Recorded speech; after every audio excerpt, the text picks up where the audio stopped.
ಅಂಡರ್-19 world ಕಪ್ನ winners ಮತ್ತು runner ups ಲಿಸ್ಟನ್ನು ನೋಡೋಣ. ಅಂಡರ್-19 world ಕಪ್ನ ಮೊದಲನೇ ಸೀಸನ್ 1988ರಲ್ಲಿ ಆಸ್ಟ್ರೇಲಿಯಾದಲ್ಲಿ ಶುರುವಾಗಿತ್ತು. ಇಲ್ಲಿ ಆಸ್ಟ್ರೇಲಿಯಾ ವಿನ್ನರ್ ಆದರೆ ಪಾಕಿಸ್ತಾನ ರನ್ನರ್ ಅಪ್ ಆಗಿತ್ತು. ಎರಡನೇ ಸೀಸನ್ 1998ರಲ್ಲಿ ಸೌತ್ ಆಫ್ರಿಕಾದಲ್ಲಿ ನಡೆದಿತ್ತು. ಇಲ್ಲಿ ಇಂಗ್ಲೆಂಡ್ ವಿನ್ನರ್ ಆದರೆ ನ್ಯೂಜಿಲೆಂಡ್ ರನ್ನರ್ ಅಪ್ ಆಗಿತ್ತು. ಮೂರನೇ ಸೀಸನ್ 2000ರಲ್ಲಿ ಶ್ರೀಲಂಕಾದಲ್ಲಿ ನಡೆದಿತ್ತು. ಇಲ್ಲಿ ಇಂಡಿಯಾ ವಿನ್ನರ್ ಆದರೆ ಶ್ರೀಲಂಕಾ ರನ್ನರ್ ಅಪ್ ಆಗಿತ್ತು. ನಾಲ್ಕನೇ ಸೀಸನ್ 2002ರಲ್ಲಿ ನ್ಯೂಜಿಲೆಂಡ್ನಲ್ಲಿ ನಡೆದಿತ್ತು. ಇಲ್ಲಿ ಆಸ್ಟ್ರೇಲಿಯಾ ವಿನ್ನರ್ ಆದರೆ ಸೌತ್ ಆಫ್ರಿಕಾ ರನ್ನರ್ ಅಪ್ ಆಗಿತ್ತು. ಐದನೇ ಸೀಸನ್ 2004ರಲ್ಲಿ ಬಾಂಗ್ಲಾದೇಶದಲ್ಲಿ ನಡೆದಿತ್ತು.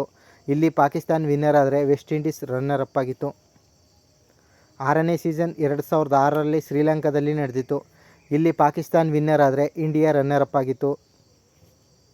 ಏಳನೇ ಸೀಸನ್ 2008ರಲ್ಲಿ ಮಲೇಷಿಯಾದಲ್ಲಿ ನಡೆದಿತ್ತು. ಇಲ್ಲಿ ಇಂಡಿಯಾ ವಿನ್ನರ್ ಆದರೆ ಸೌತ್ ಆಫ್ರಿಕಾ ರನ್ನರ್ ಅಪ್ ಆಗಿತ್ತು.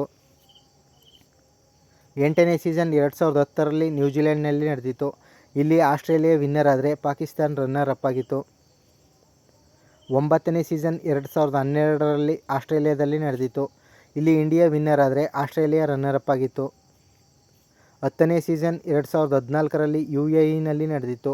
ಇಲ್ಲಿ ಸೌತ್ ಆಫ್ರಿಕಾ ವಿನ್ನರ್ ಆದರೆ ಪಾಕಿಸ್ತಾನ ರನ್ನರ್ ಅಪ್ ಆಗಿತ್ತು. 11ನೇ ಸೀಸನ್ 2016ರಲ್ಲಿ ಬಾಂಗ್ಲಾದೇಶದಲ್ಲಿ ನಡೆದಿತ್ತು. ಇಲ್ಲಿ ವೆಸ್ಟ್ ಇಂಡೀಸ್ ವಿನ್ನರ್ ಆದರೆ ಇಂಡಿಯಾ ರನ್ನರ್ ಅಪ್ ಆಗಿತ್ತು. 12ನೇ ಸೀಸನ್ 2018ರಲ್ಲಿ ನ್ಯೂಜಿಲೆಂಡ್ನಲ್ಲಿ ನಡೆದಿತ್ತು. ಇಲ್ಲಿ ಇಂಡಿಯಾ ವಿನ್ನರ್ ಆದರೆ ಆಸ್ಟ್ರೇಲಿಯಾ ರನ್ನರ್ ಅಪ್ ಆಗಿತ್ತು. 13ನೇ ಸೀಸನ್ 2020ರಲ್ಲಿ ಸೌತ್ ಆಫ್ರಿಕಾದಲ್ಲಿ ನಡೆದಿತ್ತು. ಇಲ್ಲಿ ಬಾಂಗ್ಲಾದೇಶ್ ವಿನ್ನರ್ ಆದರೆ ಇಂಡಿಯಾ ರನ್ನರ್ ಅಪ್ ಆಗಿತ್ತು. 14ನೇ ಸೀಸನ್ 2022ರಲ್ಲಿ ವೆಸ್ಟ್ ಇಂಡೀಸ್ನಲ್ಲಿ ನಡೆದಿತ್ತು. ಇಲ್ಲಿ ಇಂಡಿಯಾ ವಿನ್ನರ್ ಆದರೆ ಇಂಗ್ಲೆಂಡ್ ರನ್ನರ್ ಅಪ್ ಆಗಿತ್ತು. 15ನೇ ಸೀಸನ್ 2024ರಲ್ಲಿ ಸೌತ್ ಆಫ್ರಿಕಾದಲ್ಲಿ ನಡೆದಿತ್ತು.